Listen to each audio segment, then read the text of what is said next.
ආයුබෝවන්. ඉතින් මේ විවසනයට පත්වෙච්ච ජනතාව මුහුණ දීපු ලොකු ප්‍රශ්නයක් තමයි පානීය ජලය නොමැති වීම.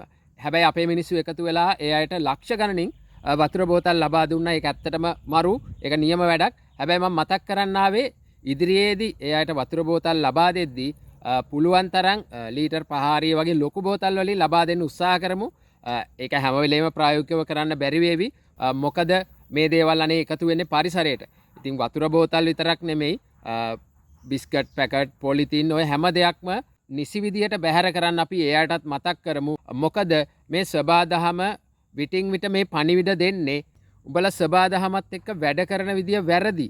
ඒ නිසා දැන්වත් නිවැරදි වෙයල්ලා කියලා තමයි මේ කියන්නේ. ඉතින් ඒ නිසා අපි මේ වෙලාවේ ಜಾති ආගම් කුල ભેද බලන්න නැතුව හැමෝම එකතු වෙලා ඉන්නවා. ඉතින් ඒ විදියටම අපි එකතු වෙලා පොලිතින් ප්ලාස්ටික් භාවිතය අවම කරමු. භාවිතා කරනවා නම් ඒවා හරි විදියට බැහැර කරමු. අනේ ඒ නිසා දැන්වත් පින් සිද්ධ වෙයි. තැන් තැන් වල කුණු දාන්න එපා. හරි විදියට හැසිරෙන්න. මොකද පේනවනේ වෙච්ච දේ. ಜಾති ආගම් කුල ભેද මොකවත් බලන්නේ නැහැ. වත් පොහසත්කම් ඒ මොකවත් අදාළ නැහැ. ඔක්කොටම තමයි සබාදහම දඬුවම් දෙන්නේ. ඉතින් ඒ නිසා අපි දැන්වත් නිවැරදි වෙමු. හරි විදියට හැසිරෙමු.